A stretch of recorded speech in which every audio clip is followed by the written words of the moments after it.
Sarah Winters pressed her palm against the cookhouse counter, steadying the tremor that came every dawn. 3 years since Thomas died. 2 years since she'd buried their son in ground too frozen to dig deep. Her wedding band caught the lamplight. Too loose now, she'd lost so much weight. Outside, hoofbeats. Another drifter looking for work, looking for mercy she had none left to give. But when she opened that door and saw James Holloway standing there, with summer dust on his boots and winter in his eyes, something cracked inside her chest. Something she'd sworn was dead. Before we begin, please subscribe and hit that notification bell so you never miss these stories. And drop a comment with your city. I want to see how far Sarah and James's story travels across this beautiful country of ours. Now, let's begin. Sarah's hands moved through the biscuit dough without thought. 4 o'clock. Same as every morning for 3 years. Flour, lard, buttermilk. The measurements lived in her muscles now, not her mind. Good. Her mind had no room for recipes. It was too full of ghosts. Through the cookhouse window, the Wyoming summer dawn bled pink and gold across Broken Creek Ranch. Beautiful. She hated beautiful things now. They reminded her of before. The coffee pot hissed on the stove. Sarah reached for it, and her hand shook. Just once. Just enough. She gripped the counter edge until her knuckles went white. "Another day, Thomas," she whispered to the pocket watch on her wrist. Too big. His. Another day. The shaking stopped. She poured coffee into the big enamel pot. 30 cups.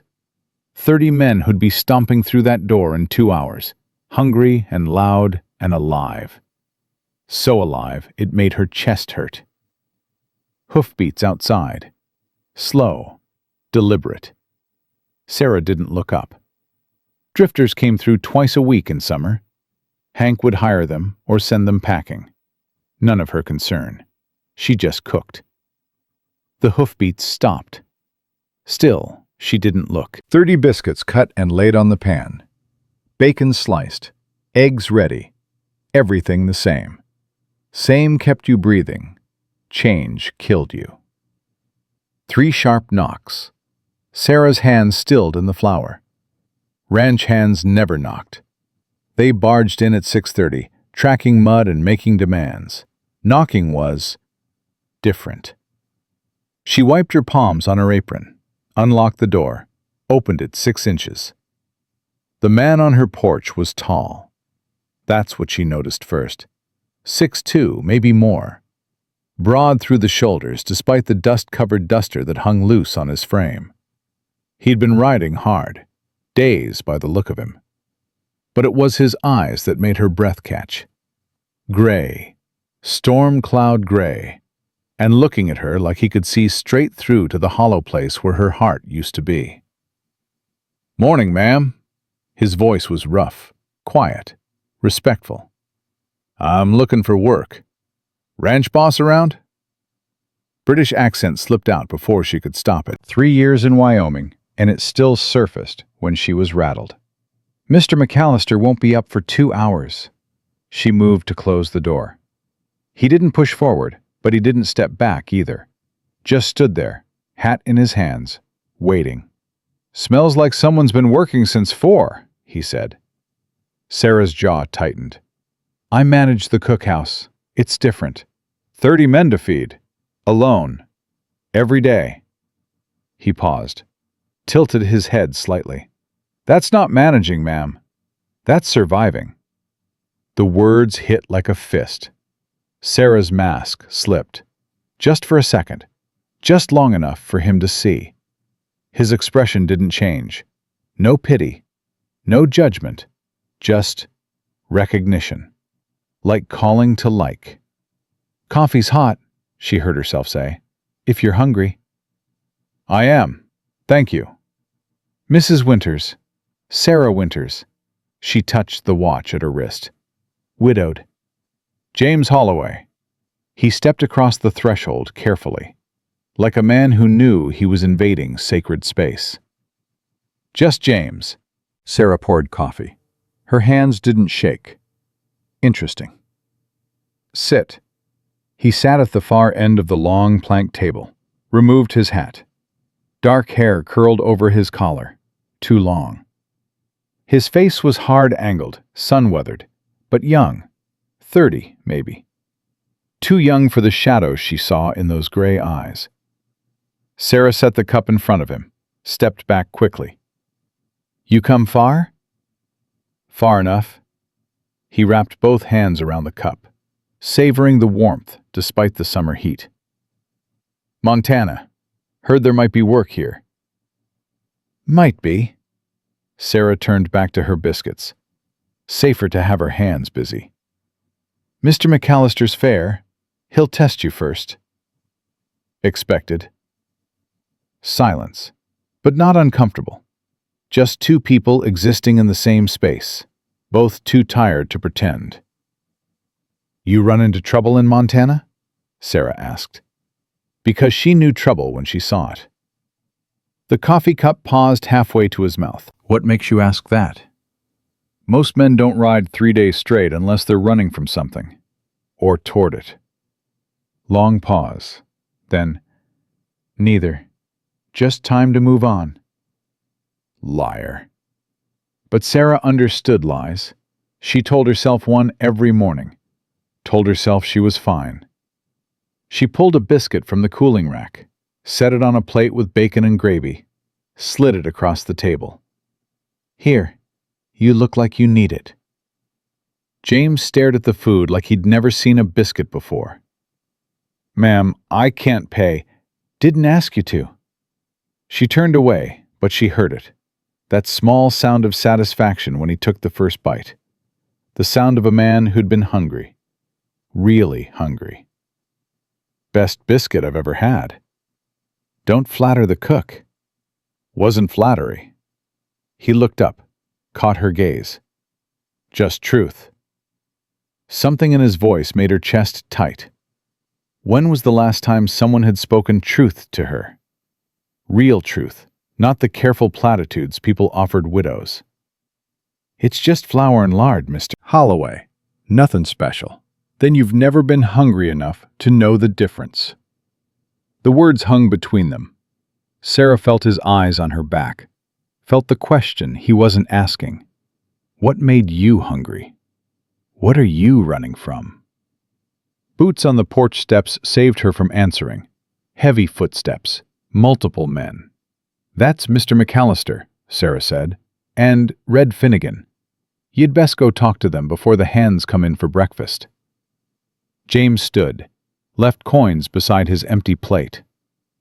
"For the coffee," he said when she started to protest. "And thank you, Mrs. Winters, for more than the food." He settled his hat on his head, moved toward the door, then stopped, turned back. "I hope I see you again." Simple, direct, no games. Sarah's throat went dry. "You will, if Mr. McAllister hires you. Then I'll work harder than any man he's got, so I can come back here." He tipped his hat and left. Sarah stood alone in her cookhouse, heart hammering, and wondered what the hell had just happened. By 6:30, the cookhouse was chaos. 30 ranch hands crowded the tables, all elbows and appetites and voices that could wake the dead. Sarah moved among them with practiced efficiency, refilling coffee, setting out more biscuits, dodging wandering hands with the skill of someone who'd established boundaries early and maintained them ruthlessly. "Sarah, you're an angel," Red Finnegan called out, his Irish accent thick, his gap-toothed grin infectious. "Marry me." "Asked you last week, Red. Answer's still no." Laughter erupted. "What about me?" Tommy Greaves piped up. 17, all swagger and no sense. "I'm younger, better looking." "You're a child, Tommy." More laughter. Tommy threw a biscuit at her. She caught it without looking and threw it back, hitting him square in the forehead. The hands roared. This was familiar. Safe. This was her life now. Feeding men. Dodging flirtation. Existing, but not living. Then the door opened. James Holloway walked in behind Hank McAllister. The room didn't go quiet, exactly, but there was a shift. That subtle assessment that happened when someone new arrived. 30 pairs of eyes sizing up the stranger. Hank's voice boomed out. "Listen up. This here's James Holloway. Just hired him on. You'll treat him like any other hand. Work him fair. Show him how we do things." "Yes, boss." But Sarah saw the way the men watched James. Cautious. Weighing him. James took a seat at the far end of the table. His eyes found hers across the crowded room. He nodded once. She nodded back. And her hands, for the first time that morning, shook again. The day passed in the usual rhythm. Sarah cleaned the cookhouse after breakfast, prepared lunch, cold cuts and bread for the hands to grab between work. Started dinner preparations. Beef stew today, 2 apple pies. She tried not to think about James Holloway. Failed. Every time she looked out the window, she saw him, working in the corral with a horsebreaker, hauling water from the well, mending fence with Red and Tommy. He moved like water, smooth, economical, never wasting motion. The hands seemed to accept him easily, too easily. Most new hires got hazed, tested, but James had something about him that discouraged testing. Maybe it was the way he carried himself. Alert, but not aggressive. Capable, but not cocky. Or maybe it was those gray eyes, that warning that said, "I've seen worse than anything you can dish out." By 4 o'clock, Sarah had the stew simmering and the pies cooling on the windowsill. The cookhouse door opened. "Mrs. Winters?" James stood in the doorway, hat in hands, shirt dusty. Behind him, the late afternoon sun slanted gold across the ranch yard. "Mr. Holloway, Hank sent me to fetch water for the bunkhouse. Said you'd know where the spare buckets were." "Behind the stove." He moved past her, close enough that she caught the smell of horse and leather and honest sweat. Not unpleasant, just male. It had been a long time since Sarah had been this aware of a man's physical presence. James gathered 3 buckets, headed for the door. Stopped. Always stopping. "You always work this hard?" he asked. Sarah blinked. "Excuse me?" "I've been watching the cookhouse today, between chores." He turned to face her. "You've been in here since before dawn, still going. When do you rest?" "I'll rest when the work's done." "When's the work ever done on a ranch?" She had no answer for that. James studied her for a long moment, those gray eyes too knowing. "I'm sure you do manage," he said quietly. "But managing and living aren't the same thing, Mrs. Winters." Then he was gone, leaving Sarah standing in her cookhouse with flour on her hands and an ache in her chest she couldn't name. Dinner that night was loud, raucous. Friday meant half a day of work tomorrow, then Sunday off. The hands were in high spirits, passing bowls of stew, arguing about poker debts, making plans to ride into Millbrook for drinks and dances. Sarah served and cleared, invisible as always. She'd perfected the art of being present, but not really there. It was safer that way. But she felt James's eyes on her throughout the meal. Not intrusive, not leering, just watching, noticing, seeing her in a way that made her feel suddenly visible again. After the hands cleared out, heading for the bunkhouse to clean up for their Saturday night in town, Sarah began the cleanup. 30 men generated a lot of dishes. She was elbow deep in sudsy water when she heard footsteps. "Need help?"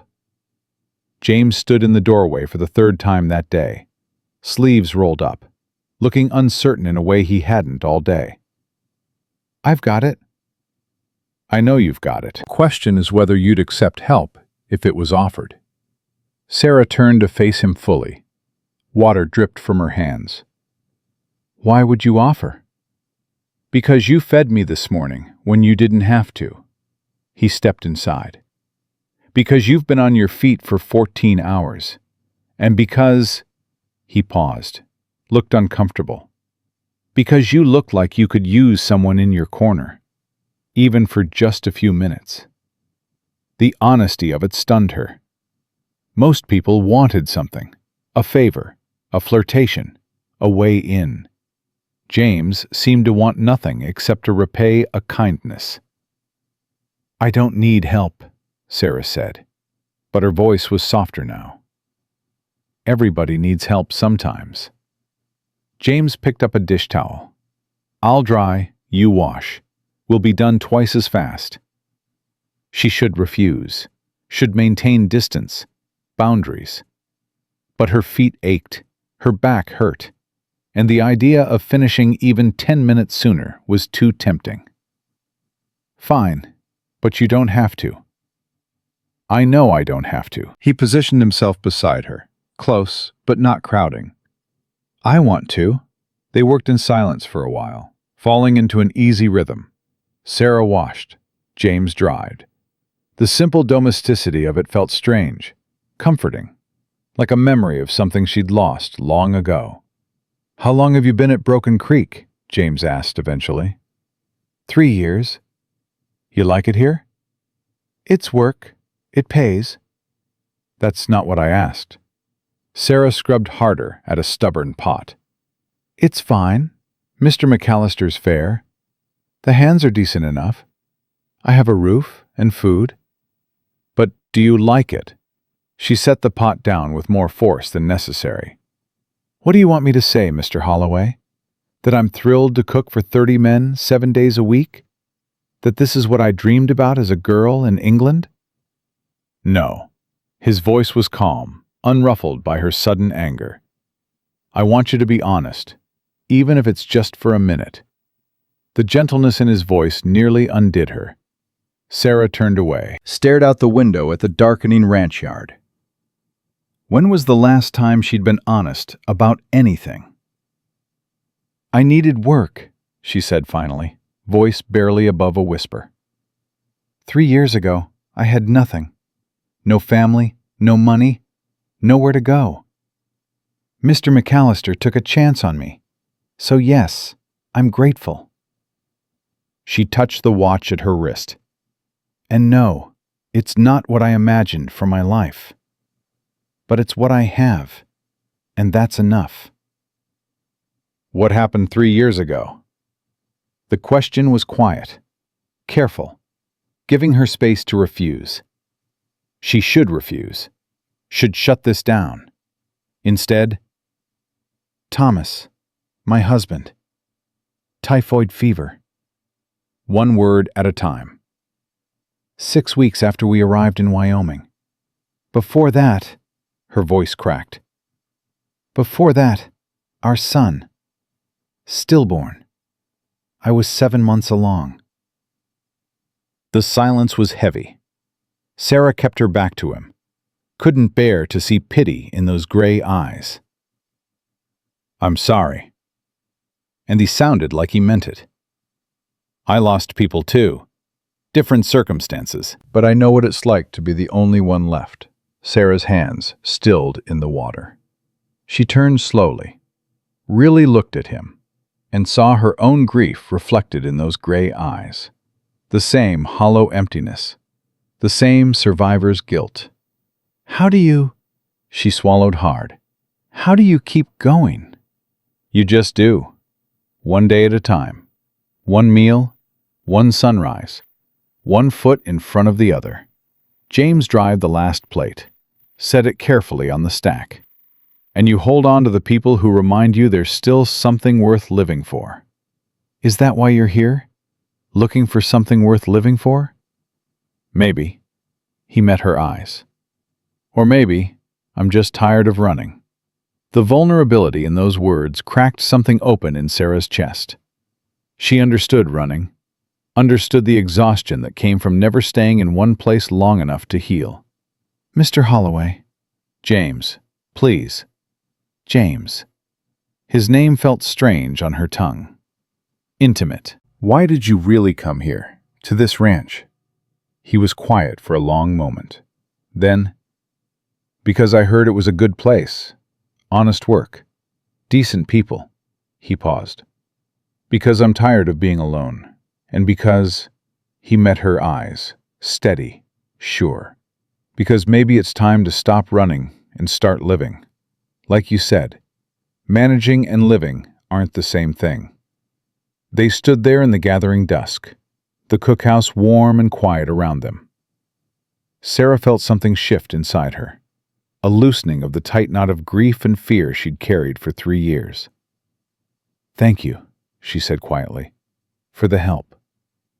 "Anytime, Sarah." The sound of her name in his voice.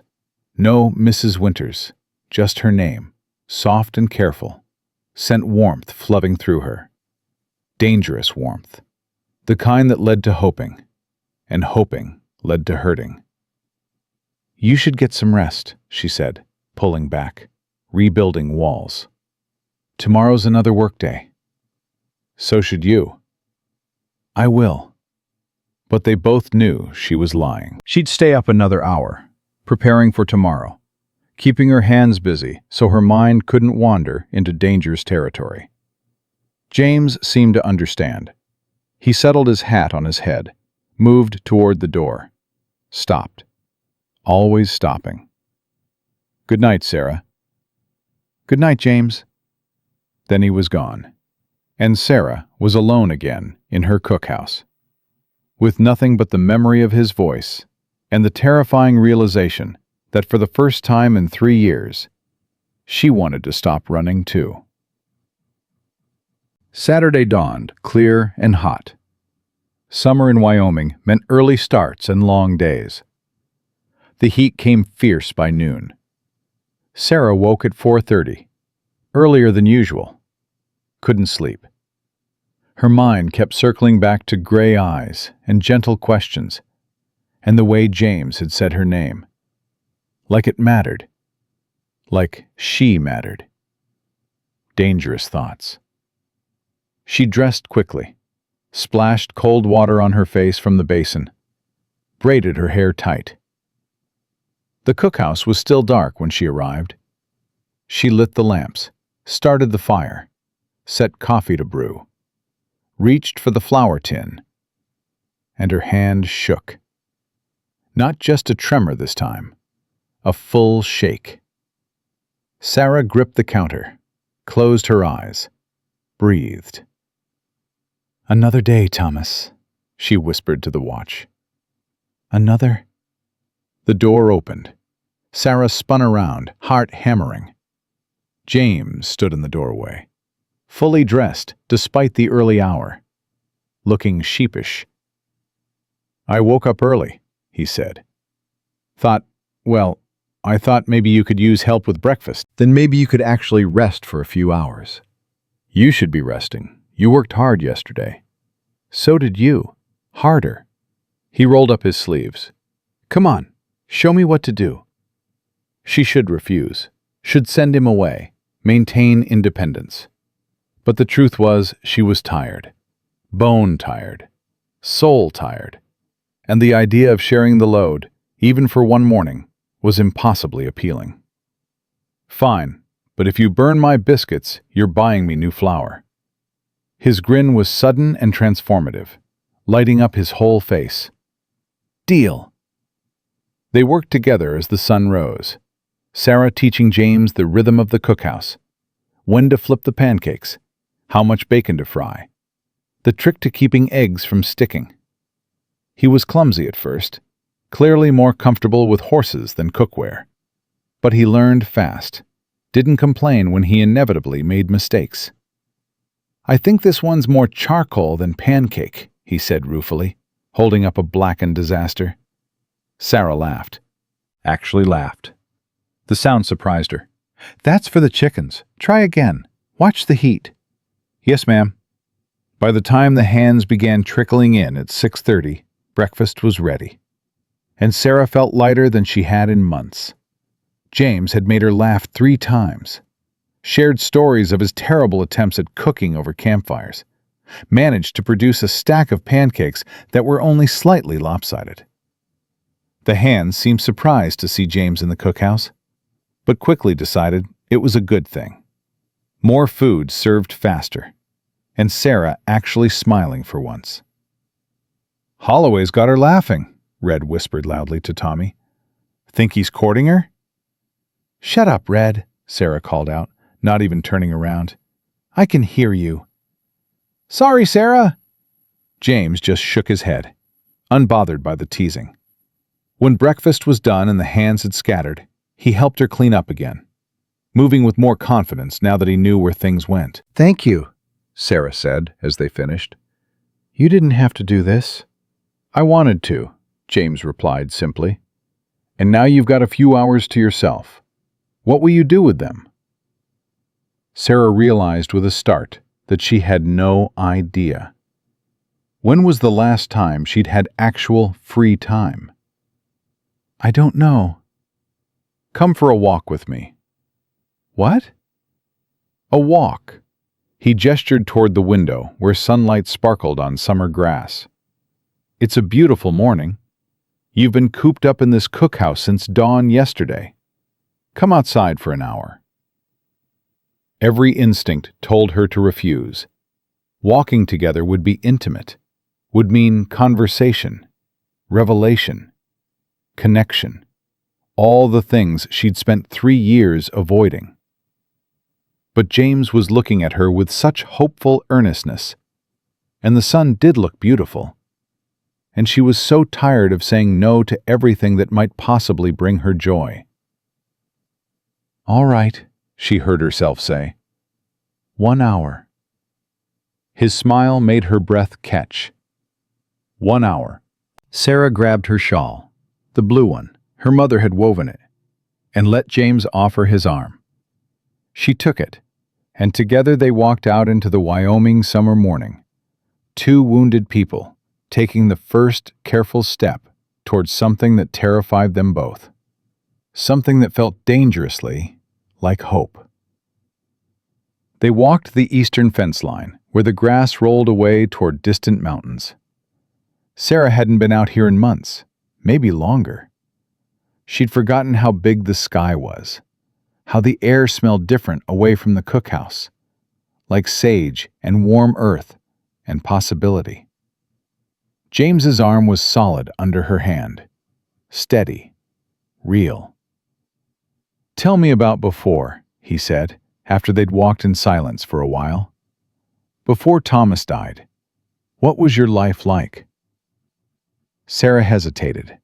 Then, "Small village in Hampshire. Father was a solicitor. Mother took in sewing. We had a cottage with a garden." She paused. "Thomas was apprenticed to my father. That's how we met. He wanted to come to America, said there was opportunity here. Land. Freedom." "You didn't want to come?" "I wanted to be with him, so I came." Her throat tightened. "And then he died 6 weeks after we arrived. And our baby..." She stopped walking. "I held him, our son. He was so small, so perfect. Except he wasn't breathing, and nothing I did." James turned to face her, took both her hands. "Sarah, that wasn't your fault." "How do you know?" The words burst out raw. "Maybe if I'd rested more, eaten better. Maybe if we'd stayed in England, where there were proper doctors." "Stop." His voice was firm but gentle. "I don't know much, but I know grief. And I know the lies it tells us. That we could have done something different. That we're to blame." His gray eyes held hers. "But babies die sometimes. Good women lose them. It's not fair and it's not right, but it's not your fault." Tears streamed down Sarah's face. When was the last time someone had told her it wasn't her fault? Everyone back in Hampshire had whispered, "Poor Sarah. What did she do wrong?" And here in Wyoming, no one knew. No one asked. "I wanted him so much," she whispered. "I had names picked out. William, after Thomas's father. I'd sewn little gowns, and then he was just gone. And Thomas couldn't even look at me after, like I'd failed him." Then Thomas was a fool. Sarah's head snapped up. James's jaw was tight. "I'm sorry. I know you loved him. But any man who blamed his wife for something she couldn't control was a fool. You didn't fail anyone, Sarah. Life failed you." Something cracked in her chest. She'd been holding herself together for so long. 3 years of telling herself to be strong, to manage, to survive. But standing here with James, with his hands warm around hers and his eyes full of understanding instead of judgment, she felt it all break loose. She sobbed. James pulled her against his chest and held her while she cried. Really cried. For the first time since she'd buried her son in frozen ground. For the first time since she'd watched typhoid fever turn Thomas's skin yellow and steal his breath. He didn't tell her to stop. Didn't tell her it would be all right. Just held her and let her break. When the tears finally slowed, Sarah pulled back, mortified. "I'm sorry, I never—" "Don't apologize." James pulled a handkerchief from his pocket, handed it to her. "You needed that." "I got your shirt wet." "It'll dry." Sarah wiped her face, tried to smooth her hair. She must look a mess. But when she glanced up, James wasn't looking at her like she was a mess. He was looking at her like she was brave. "Thank you," she said quietly, "for listening, for not making me feel weak." "You're the strongest person I've met, Sarah. Breaking down doesn't make you weak. It makes you human." They started walking again. Sarah felt lighter, emptier, but in a good way, like she'd lanced an infection. "What about you?" she asked. "You said you lost people too." James's expression shuddered. "I did." "Will you tell me about them?" Long pause. Then, "My mother was Shoshone. My father was white. Trapper. He married her because she could track and hunt and survive winters that would kill most men." His voice was flat, emotionless. "She died giving birth to my sister. Father blamed me. Said I should have done something to help. I was 14. Sarah's heart clenched. "My sister lived 3 days. Then she stopped breathing. Just like that." He snapped his fingers. "Father said it was my fault too. Said I had bad blood. That I killed them both." "That's monstrous." "That's what he believed." James stared at the horizon. "I left when I was 15. Been on my own since." "Where's your father now?" "Dead. Froze to death drunk in a snowbank 5 years ago." "I'm sorry." "I'm not." James looked at her. "Bad man. World's better without him. But he was right about one thing. I do have blood on my hands." Sarah's stomach dropped. "What do you mean?" James stopped walking, turned to face her fully.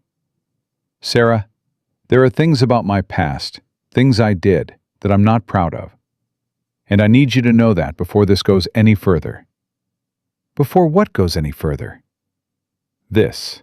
He gestured between them. "Whatever this is, I need you to know the truth, or at least part of it." "James." "I rode with bad men for a while, did bad things. I never killed anyone, I swear that on my mother's grave, but I helped them. I was part of it. And then I ran, and I've been running ever since." The world tilted. Sarah stepped back. How bad? Bad enough that I can't tell you the rest. Not yet. Not until I know. He stopped, started again. I'm not the man I was. I've spent 6 years trying to make up for those mistakes, working honest, helping people. But that past exists, and eventually it might catch up to me.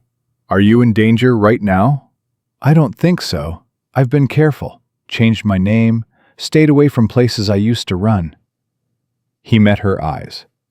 But I can't promise it won't find me. And if it does, it'll be dangerous for anyone near me. Sarah's mind raced.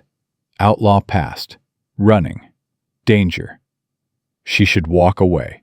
Should protect herself. She'd already lost everything once. She couldn't survive losing it again. But, are you planning to do anything illegal now? She asked. No, God, no. That part of my life is over. Are you violent? Only if someone I care about is threatened. Do you lie? I just told you the truth when I could have kept lying. Does that answer your question? Sarah studied his face, the tension in his jaw, the fear in his eyes. Not fear of her, fear of losing her. I need time to think about this, she said finally. Pain flashed across James's face, but he nodded. I understand. Take all the time you need. But James, she touched his arm. Thank you for telling me, for trusting me with the truth. You deserve to know. They walked back to the ranch in silence, but it wasn't uncomfortable. It was the silence of two people who'd just been honest with each other, who'd just laid down their armor and shown their scars. When they reached the cookhouse, Sarah turned to him. Will you still help with dinner cleanup tonight? Hope sparked in his eyes. If you want me to. I do. His smile was small but real. Then I'll be here. Sarah watched him walk toward the bunkhouse. Her heart was pounding. Her mind was spinning. James had a criminal past. He was potentially dangerous. She should stay away.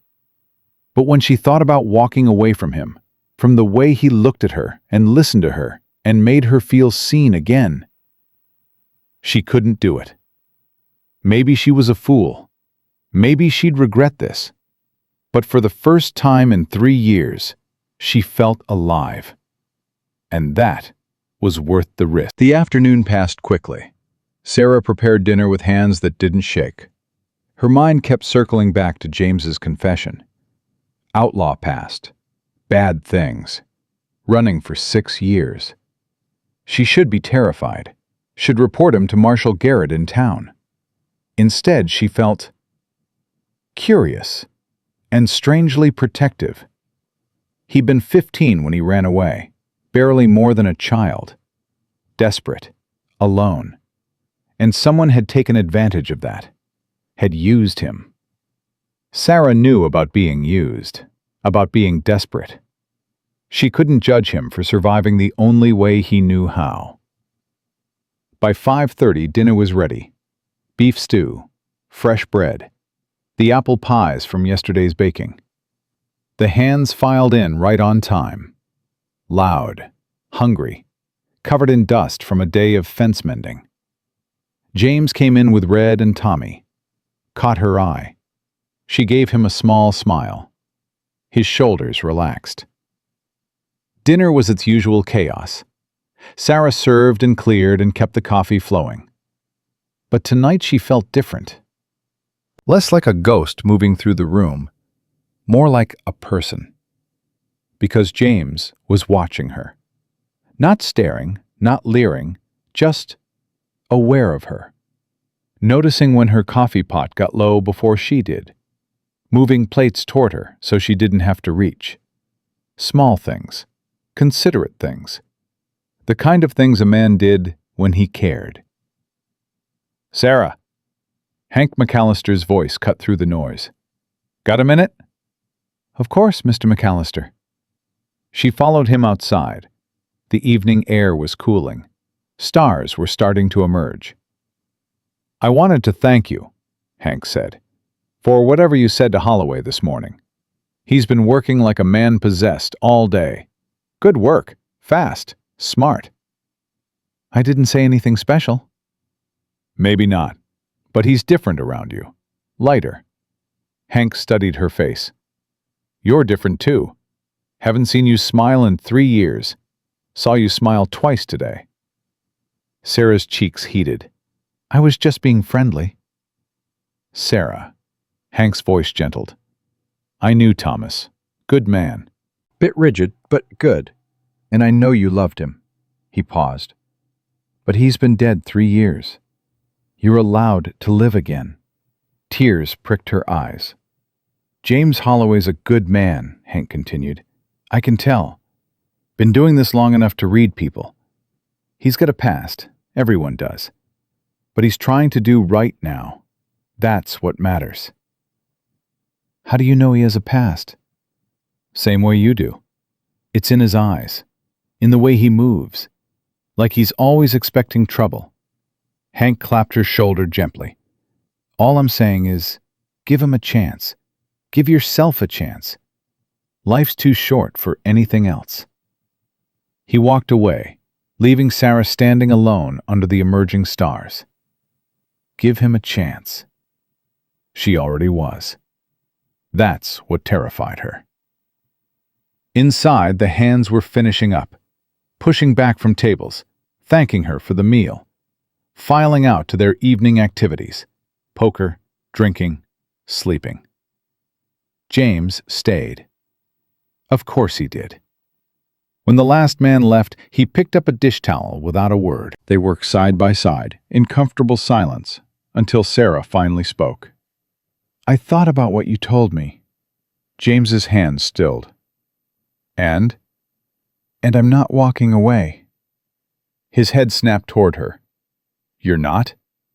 "No." Sarah set down the plate she was washing, turned to face him. "James, I've done things I'm not proud of too. Different things. But I understand regret. I understand wanting to be better than your worst moments." "Sarah, let me finish." She took a breath. "I can't promise this won't scare me sometimes. I can't promise I won't have doubts. But I can promise I'll try. Because you've made me feel alive again. And I'm not ready to give that up." James crossed the space between them in 2 strides, cupped her face with both hands. "I don't deserve you." "Stop saying that." "It's true." "It's not." Sarah covered his hands with hers. "You deserve happiness as much as anyone. And James, I want to be happy with you. If you'll let me." "If I'll—" He laughed. The sound choked. "Sarah, I've wanted you since the moment you opened that door. I was just terrified you'd never want me back." "Then we're both terrified together." "Yeah." He rested his forehead against hers. "Together." They stood like that for a long moment, not kissing, just breathing the same air, sharing the same space, connected in a way that felt more intimate than any touch. Finally, James stepped back. "I should go, before I do something stupid like kiss you before I've earned the right." "Who says you haven't earned it?" His eyes darkened. "Sarah." "Kiss me, James." He did. Slow, careful, like she was precious, like he'd been waiting his whole life for this. Sarah melted into him. It had been so long since someone had held her like this, since someone had kissed her like she mattered, like she was more than just a cook or a widow or a ghost. When they finally broke apart, both breathing hard, James touched her face gently. "I'm falling in love with you," he whispered. "I know it's too soon. I know it's crazy. But I need you to know." Sarah's heart hammered. "I'm falling for you too. And it terrifies me." "Me too." He kissed her forehead. "But maybe that's how it's supposed to feel. When it's real." A sound outside made them both freeze. Footsteps on the porch. Heavy. Multiple people. James pushed Sarah behind him instantly. His whole body tensed. The door slammed open. 3 men stood in the doorway, rough-looking, armed, not ranch hands. The one in front grinned, missing 2 teeth. "Well, well, James Holloway, or should I say, get out." James's voice was deadly quiet. "Now, that's no way to greet old friends, Dutch." Sarah's blood went cold. Dutch. That wasn't James's name, was it? "We've been looking for you," the man continued. "Blackjack sends his regards. Says it's time to come home." "I don't have a home with you anymore, Clem." "That's not what the boss thinks." Clem's eyes slid to Sarah. "Pretty little thing you got here. Be a shame if—" James moved, fast, brutal. His fist connected with Clem's jaw. The man went down hard. The other 2 reached for their guns. "Touch those and you're dead." Hank McAllister stood in the doorway behind them, double-barreled shotgun leveled. Red Finnegan beside him with a rifle. The 2 men froze. "I don't know who you are," Hank said calmly, "but you're trespassing and threatening my people. So here's how this works. You pick up your friend, you get on your horses, and you ride out. Now." "Blackjack won't like this," one of them muttered. "Don't care what Blackjack likes. Move." They dragged Clem out. Within minutes, hoofbeats faded into the night. Hank lowered his shotgun, looked at James. "Want to explain what that was about?" James's shoulders slumped. "It's exactly what it looked like. My past catching up." "This Blackjack coming here?" "Maybe. Probably." James scrubbed his face. "I'm sorry, Hank. I should leave. I've brought danger to your door." "You're not going anywhere." Hank's voice was firm. "We'll deal with this. Together." "Hank," "I said together. Now." He looked between James and Sarah. "I'm guessing Sarah knows some of this?" "I told her today. Part of it." "Then she gets to decide if you stay or go, not you." Hank turned to Sarah.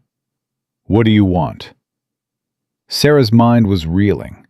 Dutch, Blackjack, old friends, danger.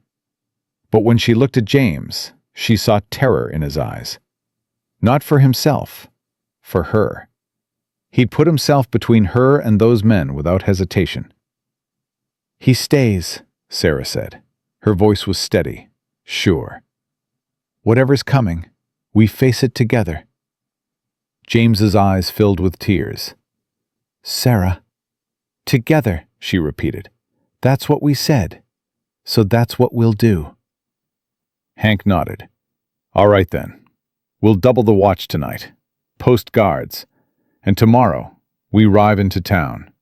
Talk to Marshal Garrett. Get ahead of this." He looked at James. "And son, you're going to tell me everything. Understood?" "Yes, sir." "Good. Now both of you get some rest. It's going to be a long few days." Hank and Red left. Sarah and James stood alone in the cookhouse. "You should have let me leave," James said quietly. "I should have done a lot of things, but I chose this. I chose you." She took his hand. "Whatever name you go by, whatever you've done, I choose you, James, or Dutch, or whoever you really are." James is real. James Holloway. Dutch was... He stopped. "Dutch was who I was when I rode with Blackjack Kearney's gang, when I was lost and angry and stupid. But I'm not him anymore." "Then we'll make sure everyone knows that." Sarah squeezed his hand. "Together." He pulled her close, held her like she was the only thing keeping him standing. And maybe she was, because outside, in the Wyoming night, danger was coming, and neither of them knew if they'd survive what came next. Sarah didn't sleep. She lay in her narrow bed behind the cookhouse, staring at the ceiling, listening to boots on gravel outside. Guards. Hank had posted 6 men on rotating watch, waiting for Blackjack Kearney to make his move. At 3:30, she gave up. Rose. Dressed. braided her hair with trembling fingers. The cookhouse was dark when she entered. She lit the lamps, started the fire, reached for the coffee tin, and knocked it over. Beans scattered across the counter. "Damn it! Let me help." James materialized from the shadows near the door. He'd been sitting there, waiting, or guarding. "You didn't sleep either," Sarah said. "Couldn't." He began gathering coffee beans. His hands were steady. Hers weren't. "Sarah, about last night." "We're not doing this." She met his eyes. "You're not apologizing. You're not trying to leave. We made our choice. Your choice might get you killed. Then I'll die making my own decisions for once." She dumped flour into a bowl. Too much. She didn't care. I'm tired of being afraid, James. I've spent 3 years afraid, of feeling, of living, of losing someone again. And you know what? I'm done. James crossed to her, took the flour tin from her hands, set it down. "Sarah, I'm pregnant." The words fell between them like stones. James went perfectly still. "What?" "Pregnant. About 6 weeks." Sarah's voice shook. "I realized last week. Missed my courses. Morning sickness. I didn't want to believe it, because after what happened with William..." She pressed her hand to her stomach. "But it's real, and I'm terrified. And I was going to tell you yesterday, but then those men came and..." "You're pregnant." James's face was white. "With my..." "Yes." Dear God. He sat down hard in the nearest chair. "Sarah, I can't..." Fear shot through her. "If you're about to say you can't stay..." "I was going to say, I can't believe you're trusting me with this." James looked up.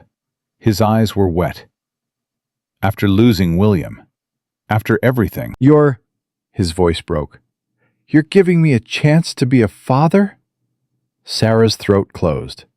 She'd expected him to run, to panic. Not this. "I'm giving us a chance," she whispered. "If you want it." James was on his feet in a heartbeat. His hands framed her face. "Want it? Sarah, I've wanted a family my whole life. Wanted to belong somewhere. To someone." He kissed her forehead, her cheeks, her lips.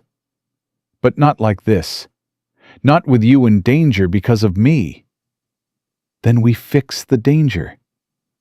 "How?" "We ride into town today. We talk to Marshal Garrett. We end this." Sarah gripped his shirt. "Whatever it takes. Because I'm not raising this baby alone. And I'm not losing you." "Sarah, promise me." Her voice was fierce. "Promise me you'll fight for this. For us." James held her gaze, then nodded.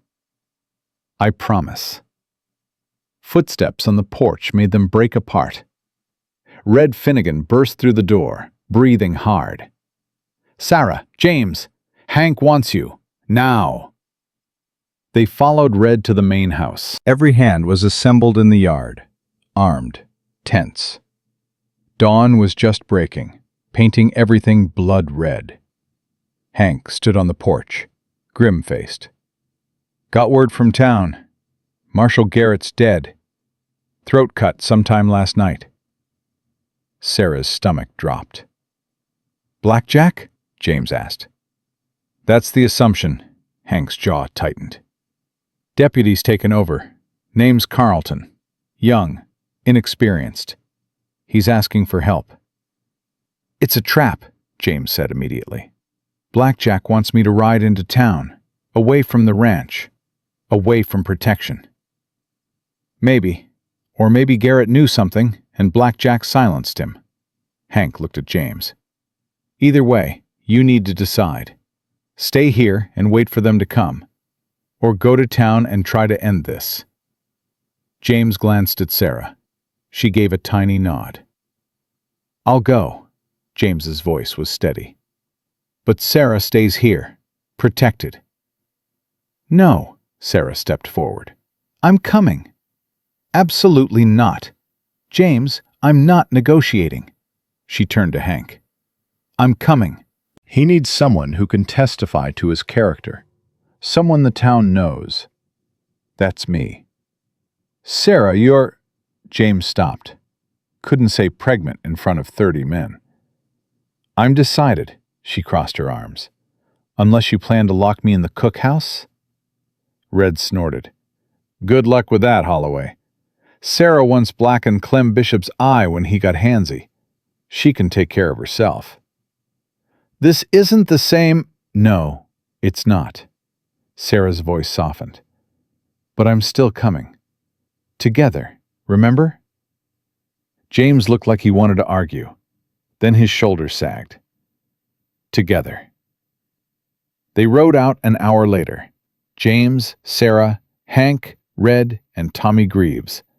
5 riders against whatever was waiting in Millbrook.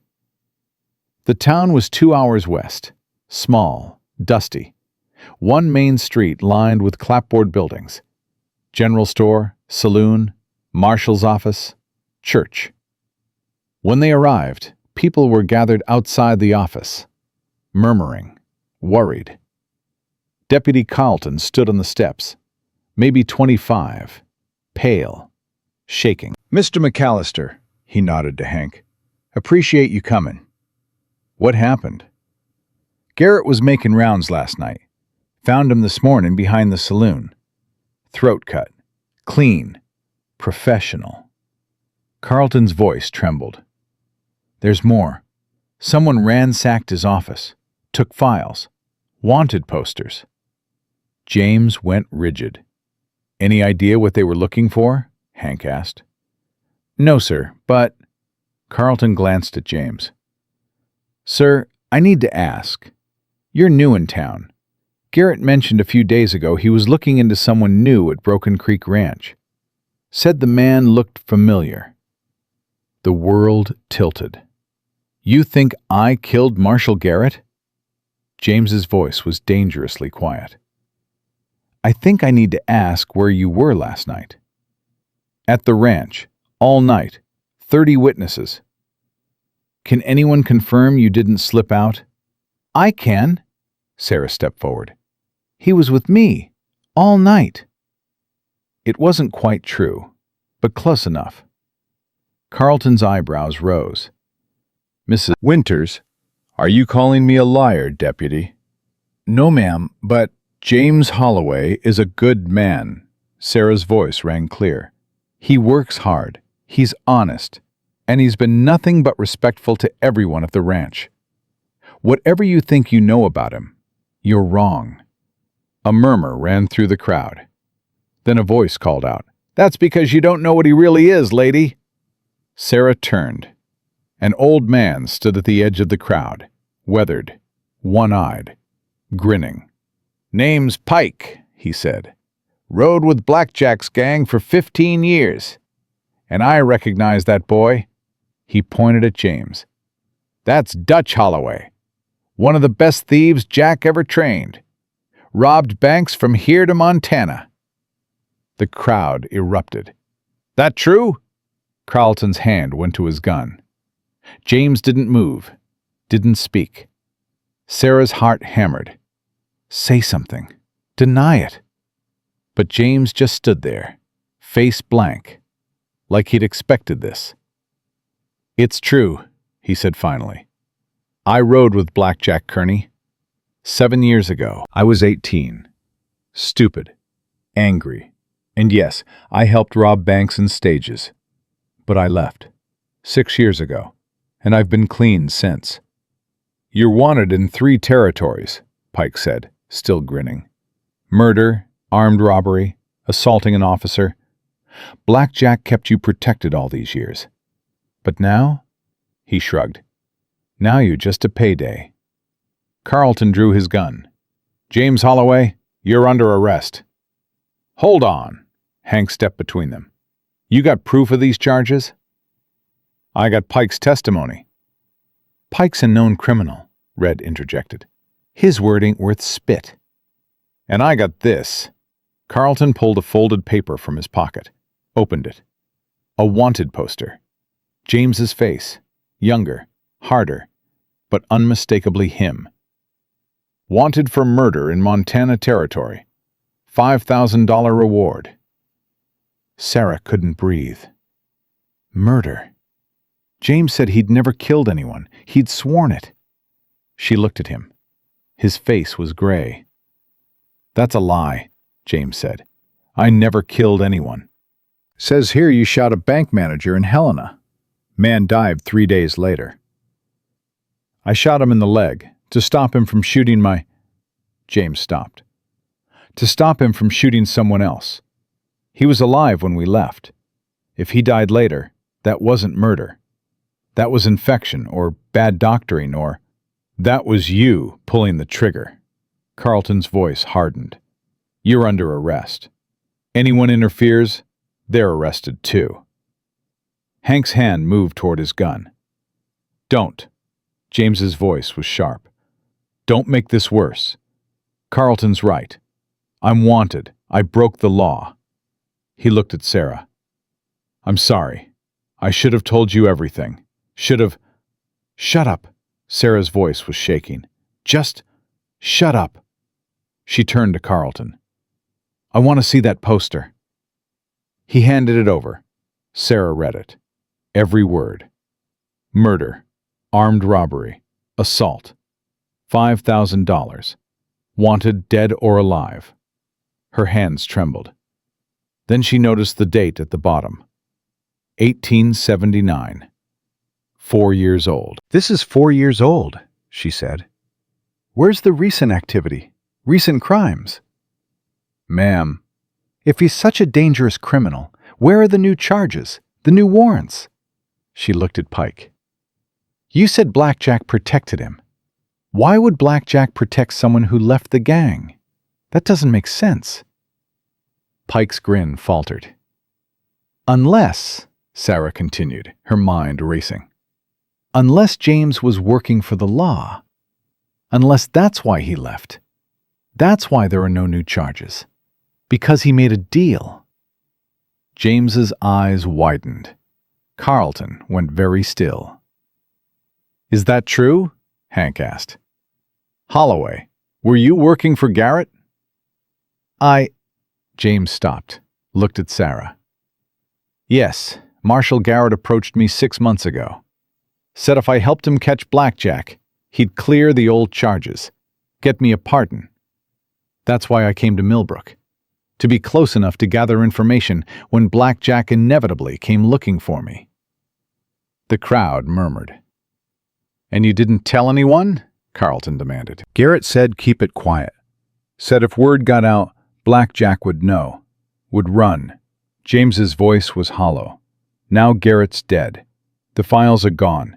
And I've got no proof I was helping him. Convenient, Pike said. It's the truth. James turned to Carlton. Search Garrett's house. He kept records, a journal. Everything I told him about Blackjack's operations, his hideouts, his next targets. It'll be there. Carlton hesitated. And if it's not, then I'm a liar, and you can hang me. Silence fell. Sarah's mind was spinning. James working for the law. Garrett dead. Files missing. This was all planned. Deputy Carlton, she said slowly, did Marshal Garrett have family? Wife died last year, but he's got a sister in Denver. Why? Send a telegram. Ask if he mentioned anything about a confidential informant. About James. Sarah looked at Pike. And ask about Pike, too. See if Garrett had a file on him. Pike's face darkened. You got no right. You're standing here collecting bounty money while pretending to be a concerned citizen. I think Deputy Carlton should know exactly who you are. She turned to Carlton. Do it. Send the telegram. We'll wait. Carlton looked between them, then nodded. Fine, but Holloway stays in custody until we hear back. Agreed. Sarah, James started. It's the right play, she said quietly. Trust me. They locked James in a cell. Sarah sat outside the office, Hank beside her. Red and Tommy paced. 2 hours crawled by, then 3. Sarah's stomach churned. Morning sickness, or fear, hard to tell. Finally, Carlton emerged with a telegram. Sister confirms Garrett was working with an informant. Wouldn't give details, but said the man's name started with H. Said Garrett believed this informant was key to bringing down Carney's gang. He paused. Also confirms Pike was arrested twice by Garrett, once for theft, once for assault. Released both times for lack of evidence. So Pike has a grudge, Hank said. And a reason to lie, Sarah added. Carlton sighed, ran his hand through his hair. This is above my pay grade. I'm sending for a federal marshal from Cheyenne. Until then, he looked at Sarah. Mrs. Winters, you willing to post bail? Keep Holloway at the ranch under guard? Yes. It's $5,000. Sarah's heart sank. She had maybe $50 to her name. I'll cover it. Hank stood. Got the deed to the ranch. That's worth 10 times that. Hank, you can't. Already did. He looked at Carlton. Draw up the papers. 20 minutes later, James walked out of the cell. Free. For now. They mounted up, rode out of town in silence. Halfway back to the ranch, James pulled his horse alongside Sarah's. You figured it out, he said quietly. The deal with Garrett. I never told you that. I guessed. It made sense. She didn't look at him. But you still lied. You said you'd told me everything. I couldn't tell you that part. If Blackjack found out, he'd kill me. I know. Sarah finally met his eyes. But you could have trusted me. I was trying to protect you. I don't need protection, James. I need honesty. Her voice cracked. How am I supposed to build a life with you if I can't trust what you tell me? You're right. I'm sorry. Sorry isn't enough. They rode in silence. At the ranch, Hank called a meeting. Every hand assembled. Here's the situation, he said. Blackjack Kearney wants James dead. He's killed one lawman already. He'll kill more. And he'll kill anyone here who gets in his way. He paused. So I'm giving you all a choice. Stay and fight, or ride out with a month's pay and my recommendation. No judgment, either way. Silence. Then Red stepped forward. I'm staying. Me too, Tommy said. One by one, every hand declared their loyalty. We're family, Red said simply. You don't abandon family. Sarah's throat tightened. That night, after another tense dinner, James found her in the cookhouse. I need to tell you something else. Sarah's stomach dropped. What now? The bank manager I shot, the one who died. James's voice was low. His name was William Garrett. The world stopped. Garrett, as in Marshall Garrett's brother. James's eyes were haunted. That's why he approached me.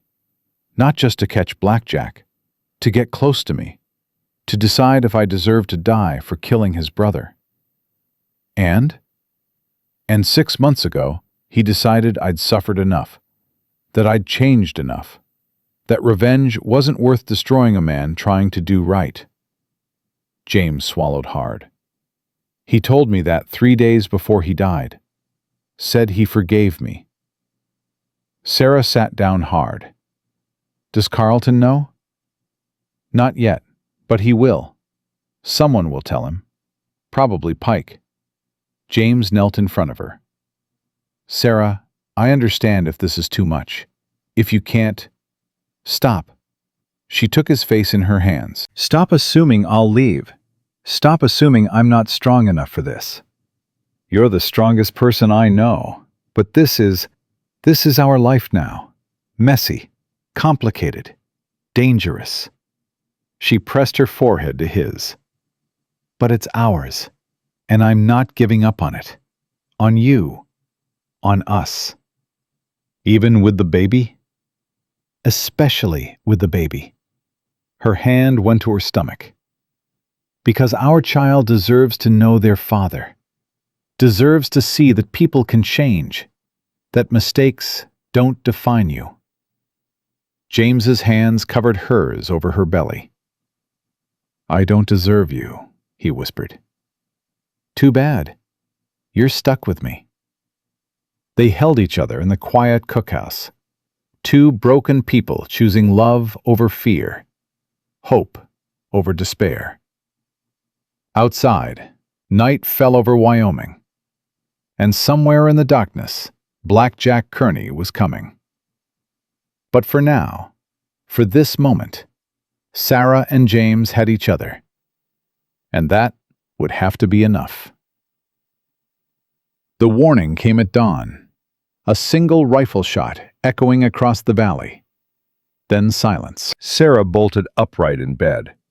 She'd finally fallen asleep around 3, exhausted from crying and thinking and trying to make sense of everything James had told her. She dressed quickly, ran to the cookhouse. James was already there with Hank and Red, their faces grim. What was that? Sarah asked. Signal. Hank held a piece of paper. Found this tied to a rock. Someone threw it through the bunkhouse window. Sarah took it. Her hands shook as she read the scrawled words. Give us Dutch by sundown, or we burn the ranch and everyone in it. You got one chance. Blackjack don't give 2. How many men does he have? James asked quietly. Last I knew, about 20. James's jaw was tight. But he could have recruited more. He pays well. We've got 32, Hank folded his arms, counting me and the boys. We can hold them off. Not if they burn us out. Red's voice was grim. They torch the barn, the bunkhouse, the main house. We'll be forced into the open. Sitting ducks. Then we don't let them get close enough to torch anything. James turned to Hank. Post men on every rooftop. Double the perimeter. And get the women and children into the root cellar. I'm not going in any cellar, Sarah said immediately. Sarah. I can shoot. You know I can. I proved that with Clem Bishop. She met his eyes. You need every person who can hold a rifle. That includes me. You're pregnant. The words hung in the air. Red's eyebrows shot up. Well, congratulations? Shut up, Red. Sarah's voice was sharp, then softer to James. I'm 8 weeks pregnant, not helpless, and this baby needs both parents alive. So I'm fighting. James looked like he wanted to argue. Then he nodded. Fine, but you stay with me, where I can see you. Agreed. They spent the morning preparing, filling water barrels in case of fire, loading every gun they had, positioning men strategically around the ranch. Sarah worked in the cookhouse, making food they could eat quickly. Biscuits, jerky, anything that wouldn't spoil if things went badly. Her hands were steady now. Strange how terror could become routine if you lived with it long enough. Tommy Greaves burst through the door around noon. His young face was white. Sarah, you need to come, now. She followed him to the barn. Inside, they'd tied up a man, bloody, beaten, one of Black Jack's gang. Found him trying to set fire to the hay, Tommy explained. Caught him before he could light it. The man spat blood, grinned with broken teeth. You're all dead, he said. Black Jack's coming, and he's bringing hell with him. James stepped forward. When? Sundown, like the note said. The man's grin widened, but he lied. We're coming at noon, while you're all watching the wrong direction." James went pale. "Tommy, sound the alarm. Now." Tommy ran. Within seconds, bells were clanging, men scrambling to positions. "How many?" Hank demanded. "Enough," the man laughed. "More than enough." Sarah's mind raced. Noon. That was... She glanced at the sun. That was now. "James," she said quietly, "we need to get everyone inside. Now." He nodded, started shouting orders. They'd just gotten the last hand inside when the shooting started. Not from the perimeter, from inside the ranch. "We've got a traitor," Red shouted. "Someone's firing from the main house." Sarah's blood went cold. The main house had clear sight lines to everything. The barn, the bunkhouse, the cookhouse. "Who's in there?" James yelled. "Just Pike," someone answered. "Said he wanted to help. Hank let him stay." Pike. James's face went white. That son of a... He's one of them. Always was. More gunfire. This time from the east, then the west. They were surrounded. "Into the barn," Hank ordered. "It's the most defensible." They ran. Sarah's heart hammered. She felt James's hand on her back, pushing her forward, protecting her. They made it inside, slammed the doors. Immediately, bullets started thudding into the wood. "We're trapped," Tommy said. His voice shook. "No." James moved to the back wall, started pulling away boards. "There's a tunnel. Garrett told me about it. Used it during the Indian Wars. Goes under the corral, comes up near the creek." "How do you know he wasn't lying?" Red asked. "I don't, but it's our only shot." James looked at Sarah. "You're going first. Take the women, get to town, get help." "I'm not leaving you." "Sarah, please." His voice broke. "Please. If not for me, for our baby. Go." She wanted to argue, but he was right. If she died here, their baby died too. "Come with me," she whispered. "I can't. I'm what they want. If I run, they'll chase me. Everyone here dies covering my escape." He touched her face. "But you can get out. You can live." "James." An explosion rocked the barn. The roof caught fire. "They're using dynamite!" Hank roared. "Everyone out! Now!" Chaos erupted. Men scrambling for the tunnel, smoke filling the barn, the heat already unbearable. Sarah felt James push her toward the tunnel entrance. She stumbled, fell. Strong hands grabbed her, pulled her up. But they weren't James's hands. She looked up into Pike's grinning face. "Well, well, Mrs. Winters. Blackjack's gonna love this." He dragged her toward the burning wall, away from the tunnel, away from James. Sarah screamed, "James!" She saw him turn, saw his face go white with terror. Then Pike had a gun to her head. "Nobody move," Pike shouted, "or the lady dies." Everyone froze. "That's better." Pike's breath was hot on Sarah's neck. "Now here's what's going to happen. Dutch is going to walk out that door. Hands up, no weapons. And maybe I let the pretty lady live." "Don't do it," Sarah gasped. "James, don't!" Pike hit her, hard. Her head snapped back. James roared, lunged forward. 3 of Blackjack's men appeared in the doorway, guns raised. "Easy, Dutch." The one in front was massive, scarred, cold-eyed.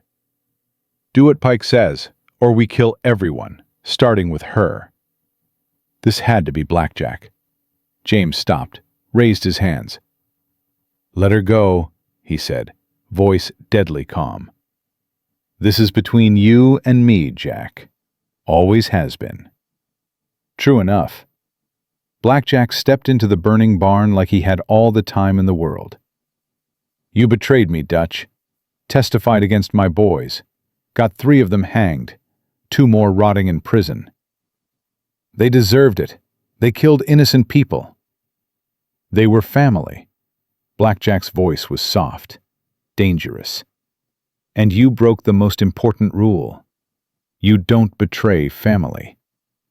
You were never my family. You were a monster who used a grieving kid. Blackjack's expression didn't change.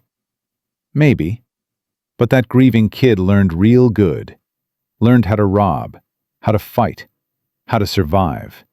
He smiled.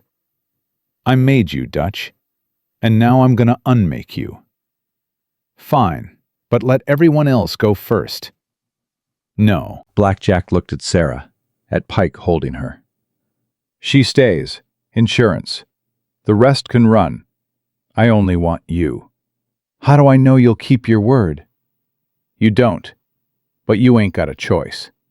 The roof groaned. Another section collapsed in flames. We're running out of time, Hank said. James, go. James didn't take his eyes off Blackjack. Everyone go. Now. We're not leaving you, Red said. That's an order! James's voice cracked like a whip. Hank, get them out. Please. Hank's face was anguished, but he nodded. Move, he said to the others. Through the tunnel. Go. One by one, the hands disappeared into the tunnel. Tommy last, looking back with tears streaming down his face. Then it was just James, Sarah, Pike, Blackjack, and his 3 men in a burning barn. Smart boy, Blackjack said. Now, on your knees. James knelt. Sarah struggled against Pike's grip. No, you can't. Shut her up, Blackjack said. Pike hit her again. Sarah's vision went gray. When it cleared, she saw Blackjack standing over James, gun to his head. Any last words? James looked at Sarah, his gray eyes full of love and regret. I'm sorry, he said, for everything. But Sarah, I'm not sorry for loving you. Tears streamed down her face. I love you too, she whispered. Blackjack pulled the trigger. Click. Empty chamber. He laughed. Just kiddin'. I ain't gonna shoot you, Dutch. That's too easy. He grabbed James by the hair, dragged him toward the burning wall. I'm gonna watch you burn. Slow. Painful. The way you made my boys burn when they hanged. Sarah screamed, fought against Pike with everything she had. Then, gunfire. Outside. Loud. Close. Blackjack froze. What the hell? The barn doors burst open. Deputy Carlton stood there. Behind him, 20 armed men.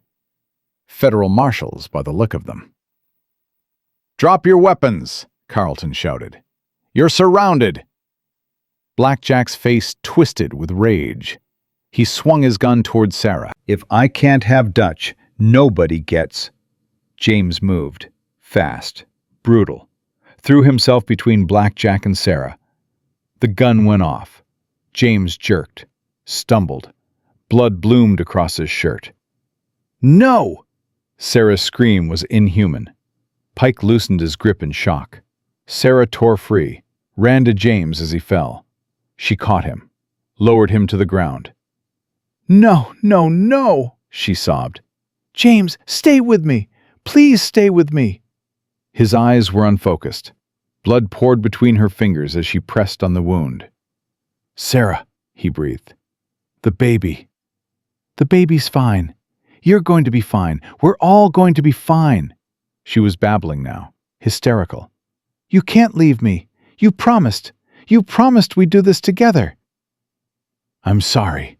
His hand found hers, weak, trembling. I love you. Tell our baby. Tell them their father tried. Tell them. You'll tell them yourself. Sarah pressed harder on the wound. Where was the doctor? Why wasn't anyone helping? Hands pulled her away, gentle but firm. Let me work, a voice said. A man in a suit, Doctor's bag. Sarah stumbled back. Her hands were red. So much blood. She looked up, saw Carlton handcuffing Blackjack, saw Pike on the ground, shot dead, saw federal marshals rounding up the gang members, saw the barn collapsing behind them in flames. "How did you—" she started. "Tommy," Carlton said. "He came through the tunnel, ran straight to town. We'd just arrived. Federal marshal from Cheyenne. Heard the shooting, came running." Tommy. Brave, stupid, wonderful Tommy. "Is James—" her voice broke. "Is he going to die?" The doctor looked up. His face was grim. "The bullet went through, missed the lung, barely. But he's lost a lot of blood." "But he'll live?" "If we get him to town, to a real doctor, to proper care." He looked at her seriously. "Ma'am, I can't make promises, but he's got a chance." A chance. That's all she needed. "Then move him, now."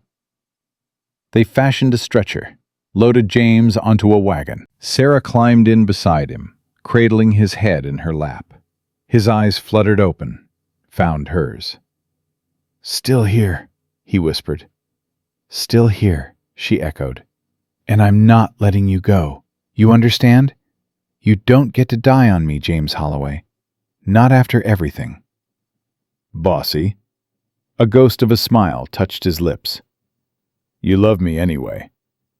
"I do." His hand found her stomach. "Both of you." The wagon lurched forward. Sarah held him through every bump, every jolt, whispering to him, begging him to stay, promising him everything she had. They reached town in an hour. The doctor there took one look at James and shook his head. "I'll do what I can, but Mrs. Winters, you should prepare yourself." "No." Sarah's voice was steel. "You save him. I don't care what it takes. You save him, or I swear to God—" "Sarah," Hank's hand on her shoulder. "Let the man work." They pulled her from the room, sat her in a chair outside. Red brought her water. She couldn't drink it.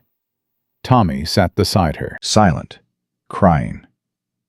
Hank paced, and Sarah sat, hands still red with James's blood, and prayed to a God she'd stopped believing in 3 years ago. Hours passed. The sun set, rose again. Still no word. Then the door opened. The doctor emerged, exhausted, blood splattered. Sarah stood. Her legs barely held her. "He's alive," the doctor said. Sarah's knees gave out. Hank caught her. "He's alive," she sobbed. "He's alive." "Barely. He needs rest, lots of it. No moving for at least 2 weeks. And Mrs. Winters." The doctor's expression softened. "He kept saying your name, through the whole surgery. Kept asking if you were safe, if the baby was safe." "Can I see him?" 5 minutes, no more. He needs sleep." Sarah went inside. James lay on a narrow bed, pale as death. Bandages wrapped around his torso. But his chest rose and fell, steady, strong. She took his hand. He stirred. "Sarah? I'm here. Baby? Safe. We're both safe." She kissed his forehead. "Because of you." "Good." His eyes closed. "That's good. James, I have to tell you something." "I'm not letting you out of my sight ever again. We're getting married. Soon as you can stand. I don't care if you have to lean on me the whole time. We're getting married, and we're having this baby, and we're building a life together." Her voice shook. "And if you ever scare me like that again, I will kill you myself. Understand?" His lips curved. "Yes, ma'am." "Good." She stayed there, holding his hand, until the doctor made her leave. Outside, Hank was waiting. "Blackjack?" she asked. "Arrested. Federal marshals are taking him to Cheyenne. He'll hang for Garrett's murder." Hank paused. "And Sarah, they found Garrett's journal, in his sister's possession. Every conversation he had with James, every piece of information James gave him. It proves everything. James is getting his pardon." Sarah closed her eyes, breathed. "So it's over." "It's over." But even as he said it, Sarah knew it wasn't quite true. Because healing took time. Trust took time. Building a life took time. But for the first time in 3 years, she had time. She had James. She had their baby. She had hope. And that was enough. More than enough. It was everything. 3 days passed before James could speak without gasping. Sarah stayed at his bedside every moment. Hank brought her food she didn't eat. Red brought news she barely heard. The world existed only in that small room with James's labored breathing and her constant prayers. On the 4th day, his eyes opened clear, focused. "You look terrible," he said. Sarah laughed, actually laughed, then burst into tears. "Don't you ever do that again," she sobbed. "Don't you ever—" "I won't, I promise." He reached for her hand, winced at the movement. "How long?" "4 days. The doctor says 2 more weeks before you can travel. Maybe 3. "The ranch?" "Standing. Barn's gone. Part of the bunkhouse. But Hank's already rebuilding." She squeezed his hand. "Tommy's a hero. They're talking about making him head wrangler when he's older." James smiled. "Good. He earned it." Then his expression grew serious. "Blackjack?" "Hanged yesterday in Cheyenne. Federal judge presiding. It was quick." James closed his eyes. Something passed across his face. Not quite grief, more like release. "I didn't want him dead," he said quietly. "Despite everything. He gave me something when I had nothing. It was twisted and wrong, but it was something." "I know." Sarah touched his face. "That's what makes you different from him. You still have compassion." "Not sure that's a virtue." "It is to me." They sat in silence. Then James spoke again. "The baby. You need to see a doctor. Make sure everything's after the stress and the—" "I already did. Yesterday. Doctor says everything's fine. Strong heartbeat. Due in January." January. Wonder crossed his face. "We'll have a baby by January. If you survive long enough to meet them." "I will." His hand moved to her stomach. "I'm not leaving you. Either of you. Not now. Not ever." Sarah covered his hand with hers. "You'd better not." That evening, Deputy Carlton visited. He looked uncomfortable, standing in the doorway with his hat in his hands. "Mrs. Winters? Holloway? Hope I'm not intruding." "Come in," Sarah said. Carlton entered, pulled papers from his coat. "Got some news. Federal marshal sent these. Official pardon for James Holloway for all crimes committed before 1879. Signed by the territorial governor." He held them out. "You're free. Completely." James stared at the papers like they might bite him. "Free," he repeated. "Yes, sir. And there's more. The bank manager you shot, William Garrett, his family sent a letter. They wanted you to know he lived 3 years after that shooting. Died of consumption, not the wound. They forgave you years ago. Just never knew how to find you." Sarah's hand flew to her mouth. James's face crumpled. 3 years. He lived 3 years. And never blamed you. His widow said he told her you saved his life that day. Said the gang was going to shoot him in the head. You shot him in the leg instead. Gave him a chance to survive. I never knew. James couldn't continue. Carlton set the papers on the bed. You're a good man, Holloway. Garrett knew it. His family knows it. And now the law knows it too. He paused at the door. Welcome home. After he left, James wept. Sarah held him while he cried out years of guilt and shame and self-hatred. Held him until the tears stopped and exhaustion pulled him under again. The next morning, Sarah woke to voices outside the room. She'd fallen asleep in the chair beside James's bed. Her neck ached. Her back screamed. I need to see him. A woman's voice, refined, Eastern accent. Ma'am, he needs rest. That was the doctor. I've traveled 3 days. I will see him, now. The door opened. A woman swept in, 60-ish, gray hair and a perfect bun. Expensive traveling clothes dusty from the road. But it was her eyes that caught Sarah. Gray eyes, exactly like James's. Who are you? Sarah asked. The woman looked at her, then at James sleeping in the bed. Her hand went to her mouth. My God, it really is him.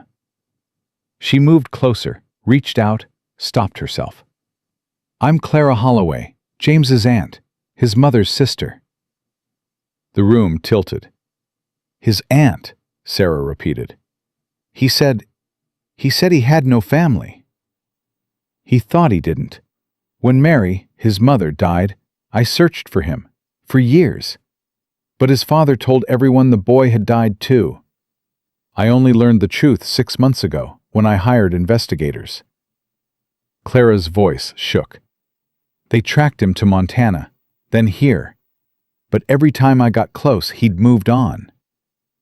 You've been looking for him? For 15 years, Clara's eyes filled. He was 14 when I lost him, just a boy, and I failed him. You didn't fail anyone, James's voice cut in, rough from sleep. Aunt Clara? James, she crossed to him, sank into the chair beside his bed. Oh, James, look at you. I'm sorry, he said. I didn't know you were looking.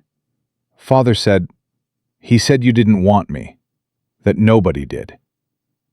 That man was poison, Clara's voice was fierce. Mary knew it. That's why she made me promise, if anything happened to her, I'd find you, take care of you. But by the time I arrived, you were gone, and your father was drinking himself to death and laughing about it. James grabbed her hand. You came for me? Of course I came for you. Your family. You're Mary's son. You're... She stopped, looked at Sarah. Who is this? Sarah Winters, Sarah said. She's my wife, James said firmly. Or she will be. As soon as I can stand long enough to say vows. Clara's eyebrows rose. Your wife? Yes, ma'am, and she's carrying my child. Silence fell. Sarah's heart hammered. This was James's only living family. If she rejected them... Clara smiled, slow and warm and genuine. Then I'm going to be a great aunt. Mary would have loved that. She looked at Sarah. Tell me everything. How you met, how this happened, all of it. So Sarah did. She told Clara everything. The cookhouse, the secrets, blackjack, the shooting. By the end, Clara was crying. You saved him, she said to Sarah. Not just his life, his soul. He saved me too, Sarah said quietly. I was barely living before James, just surviving. He reminded me I was still alive. Then you're perfect for each other, Clara stood. Now, about this wedding. When James can stand, we're doing it properly. I've got money, lots of it. Mary married well before she met that devil. Left me everything, which means it's James's now. She looked at her nephew. You're a wealthy man, James Holloway, like it or not. James looked stunned. I don't want your money. Too bad, it's yours, your mother's inheritance. She wanted you to have it. Clara's voice softened. Let me do this. Let me give you the life Mary wanted for you. A fresh start. A real chance. Aunt Clara, you can argue later. Right now, you're recovering and planning a wedding. She turned to Sarah. Tell me, how do you feel about Boston? Boston? Sarah blinked. I have a house there. Large. Empty. Too big for one old woman. Clara smiled. Plenty of room for a young family. Good schools, good doctors, and far enough from Wyoming that Black Jack's gang can't reach you. But the ranch, James started, will survive without you. Mr. McAllister seems competent. Clara folded her hands. I'm not saying leave forever.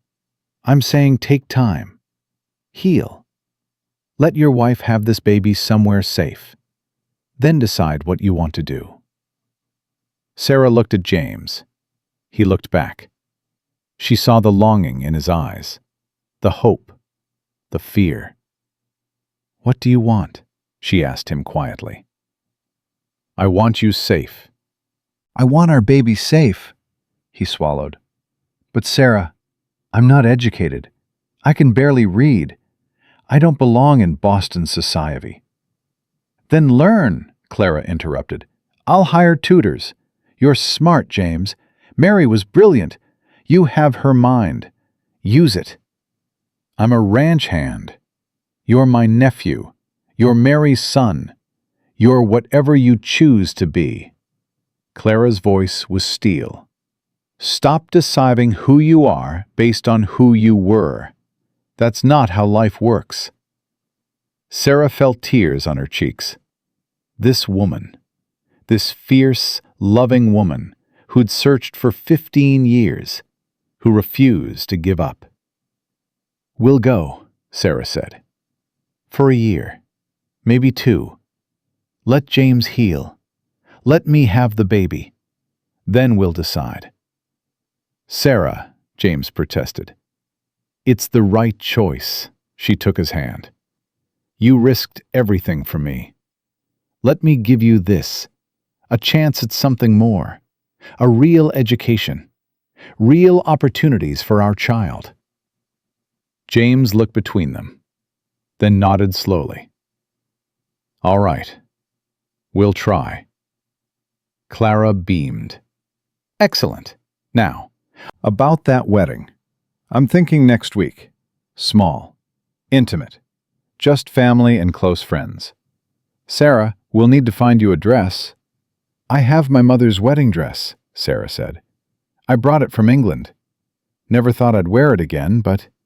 Perfect. We'll have it altered. Clara was already making plans, moving forward like a force of nature. And James will need a proper suit. I'll send for the tailor in Cheyenne. We'll have the ceremony here in town, at the church, then back to the ranch for a celebration before we leave for Boston. Sarah's head spun. A week. They were getting married in a week. Can he even stand by then? She asked the doctor, who'd been watching from the corner. If he takes it slow, no dancing, no heavy lifting. But standing? Yes. He should be able to stand. Then we have a plan. Clara clapped her hands. Oh, Mary would be so happy.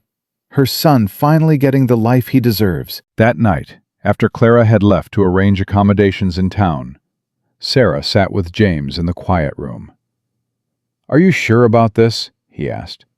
Boston's a long way from everything you know.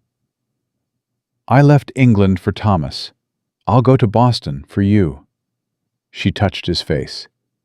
Besides, it's not forever. Just long enough to give our baby a good start. Then we can decide. Maybe we come back here. Maybe we stay there. Maybe we go somewhere else entirely. You'd do that? Just follow me wherever? James, home isn't a place. It's people.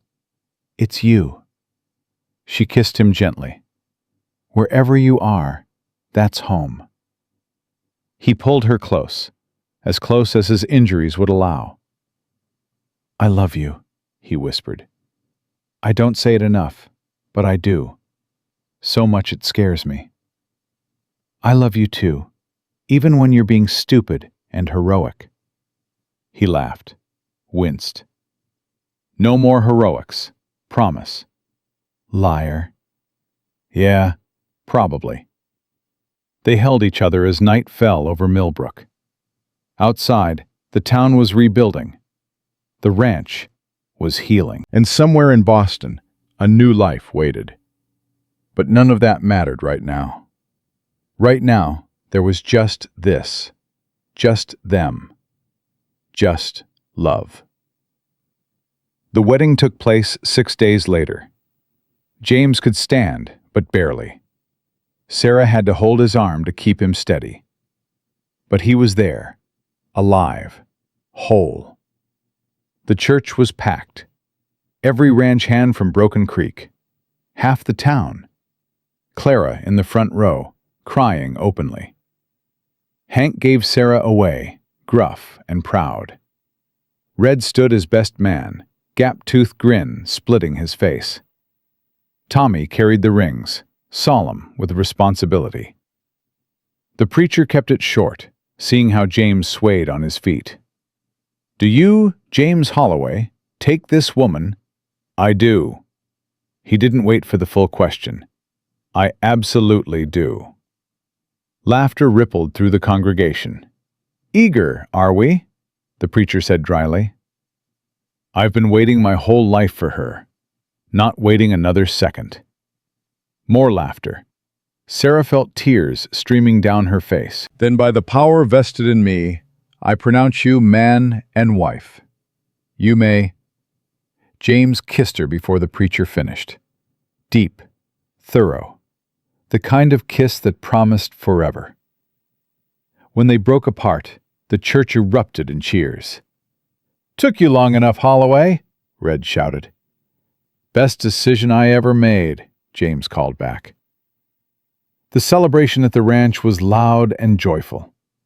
Clara had hired musicians, ordered food from 3 towns over, turned the rebuilt barn into something magical. Sarah danced with James once, carefully, his hand on her waist, her hand on his shoulder, moving slowly to music that sounded like hope. Happy? He asked. More than I thought possible. Even knowing we're leaving in 2 days? Especially because of that. She rested her head on his chest. We're getting a fresh start, James. Both of us. That's rare.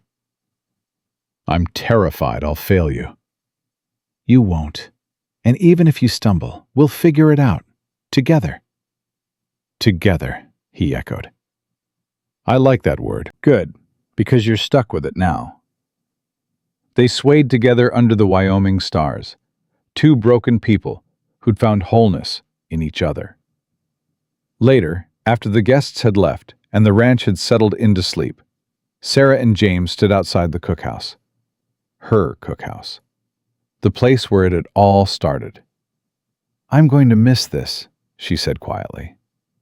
We'll come back, I promise. This isn't goodbye forever. I know, but still. She touched the doorframe. I survived here. I healed here. I found you here. Then we'll always have it, no matter where we go. James pulled her close. Sarah, I need to tell you something. Her heart skipped. What? When I was lying there, bleeding, thinking I might die, I wasn't afraid of dying. I was afraid of never knowing our child, never growing old with you, never getting the chance to prove I could be the man you deserve. His voice shook. And now I get that chance, because of you, because you didn't give up on me. I'll never give up on you. I know. That's what terrifies me. The responsibility of living up to that faith. James, she framed his face with her hands. You already have.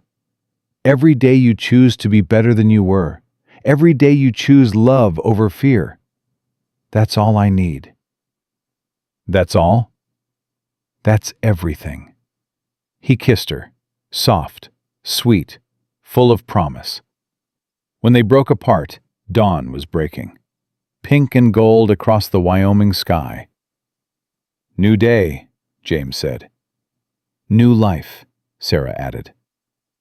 They stood together, watching the sunrise, and Sarah felt something settle inside her. Peace. Real peace. For the first time since William died, since Thomas died, since she'd learned what it meant to lose everything. She'd found everything again. Different than before. Harder won. More precious because of it. And as James's hand found hers, as their fingers laced together, Sarah knew with absolute certainty that whatever came next, Boston or Wyoming, wealth or poverty, joy or sorrow, they'd face it together, because that's what love was.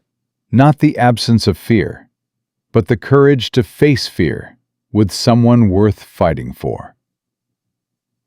2 days later, they boarded the train to Boston, Clara in the seat across from them.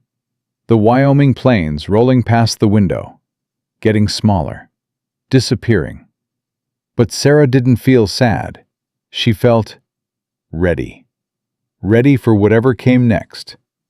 Ready to build a life. Ready to be a mother. Ready to watch James become the man she already knew he was.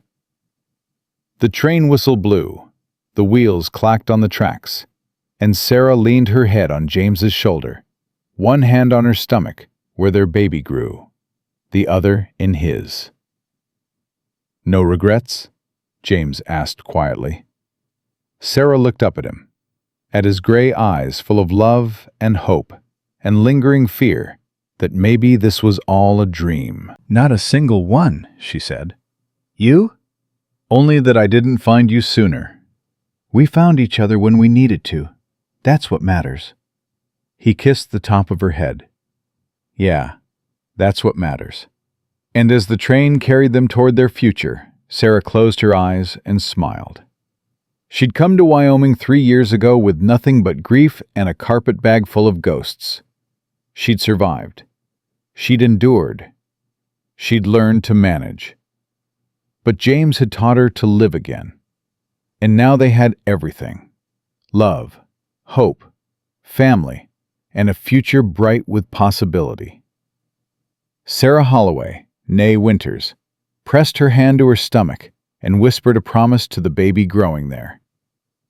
You'll know your father. He'll teach you to be brave and kind and honest. He'll show you that where you come from doesn't determine where you're going. And he'll love you with everything he has, just like he loves me. James's hand covered hers. Always, he murmured. Forever. The Wyoming horizon disappeared behind them, but Sarah didn't look back. She only looked forward, toward Boston, toward motherhood, toward a life she'd never dared to dream. And for the first time since she'd buried her son in frozen ground and watched typhoid steal her husband's breath, Sarah believed in happy endings again. Not the fairy tale kind. The real kind. Hard-won and precious. Built on honesty and trust, and two broken people choosing each other every single day. That was her happy ending. And it was more than enough. It was everything.